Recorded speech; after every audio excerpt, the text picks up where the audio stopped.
Hey, what it do, y'all? It's your boy E2 Blue coming back at you again, and we got a victory today, y'all. 1 o'clock game at the Falcons. Nobody had for us to win that game. None of the analysts, just the haters out there. Everybody said that the Falcons was going to win this game. Now, again, I never go into a game underestimating any team because this is the NFL and it's a week-to-week league, and how the Cowboys are inconsistent. You never know what they're going to do from week to week, but Cowboys pull out the win, 22-19, with a game-winning kick by Brett Maher. Now, Maher did miss an extra point earlier in the game, which everybody was tight at the end of that game. You're watching it and you're like, oh my God, like, Brett, you gotta make this kick. So, he came through with us.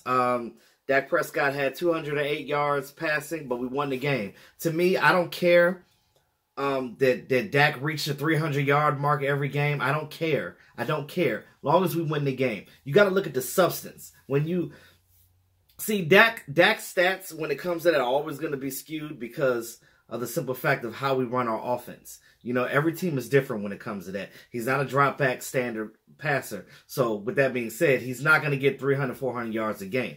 He's not going to be a fantasy warrior unless he's rushing and stuff himself. But Dak Prescott did get a rushing touchdown for himself this game. Ezekiel Elliott got a run. Ezekiel Elliott ended the game with 122 yards on the ground, and with 23 attempts, and then he had 7 receptions for 79 yards. This is how you get your running back in the game. You get your running back moving. You get your running back in space. You let him get your yards. Opens it up for the receivers and vice versa. Amari Cooper, only had 36 yards of receiving yards. Cole Beasley had about 51. But you look at it like this: Cole Beasley and Amari Cooper right now are going to be your highest netting receivers. They're going to be your go-to guys. Jeff Swain was your tight end, your go-to. Everybody else are complement players. I didn't really see Hearns play much in this game. Michael Gallup had 1 catch for 10 yards. But again, we still need to get more out of our receivers. We got to get that ball, sling that ball around a little bit more. I heard Nick Eatman say after the game that, he loved the play call in this game. It was better, but it can be much better, in my opinion. I look at some of the things that we did. Cole Beasley he missed a touchdown pass earlier in the game. That was on him. Dak threw that ball where it was supposed to be on that one. But, again, nobody's perfect. People miss passes. It happens. Leighton Vander Esch with the interception. Another one. 2nd game in a row. So, I know this one came right to him. It was right to him.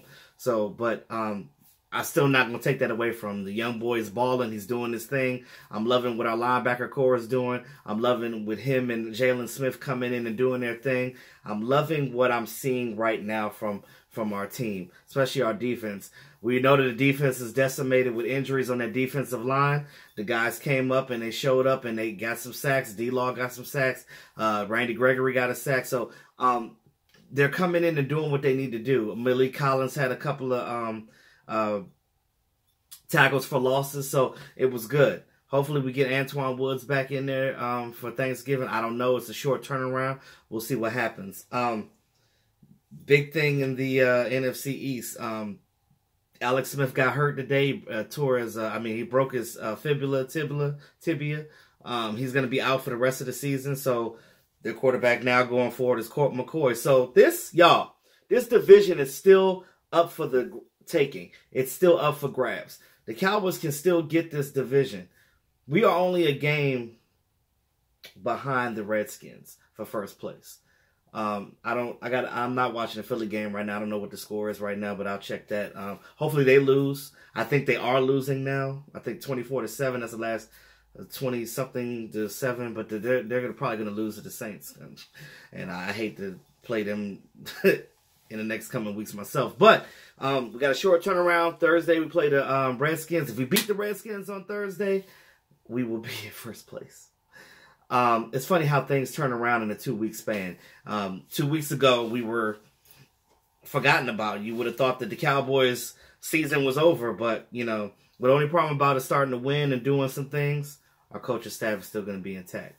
So it's almost like it's like damned if you do it, damned if you don't. If we do well, the coaching staff will be here. If we do bad, the fan base is going to go livid, but we're going to make some fires and get rid of some people. But it's a tough situation that we're in right now. It really is. I think that, you know, Amari Cooper being on this offense right now is opening a lot of things up, which is great. You see in the running game getting some push and some speed and open up some lanes and things of that nature. That's the good thing that I'm loving about it right now. But outside of that, we got to keep it up. We got to keep it up because the schedule doesn't get too much easier. It's going to get harder. We got the Saints coming up after the Redskins.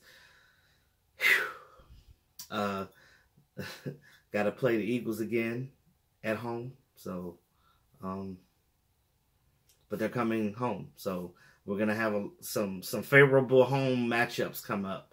We still got Tampa Bay. We got the Colts. So we got some games coming up, y'all, and we can't underestimate these teams, especially not the Saints. That's probably the toughest game we have left on our season is the Saints because they are surging right now. So and they're just whooping ass.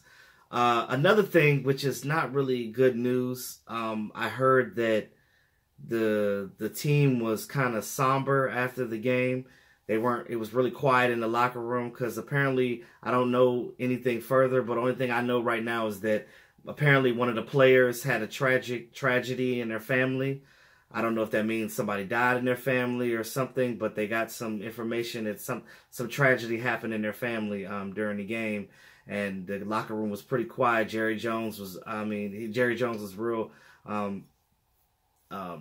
null about what was going on, which is to be said because you want that privacy for that person and their family. I'm just going to pray. Hopefully everything is okay with whoever that player is and whatever's going on in their family. I'm pretty sure we'll figure out what's going on later on down the road whenever they decide they want to disclose that information. But for their privacy, it's just going to be with them. I'm just going to pray. Hopefully everything is good.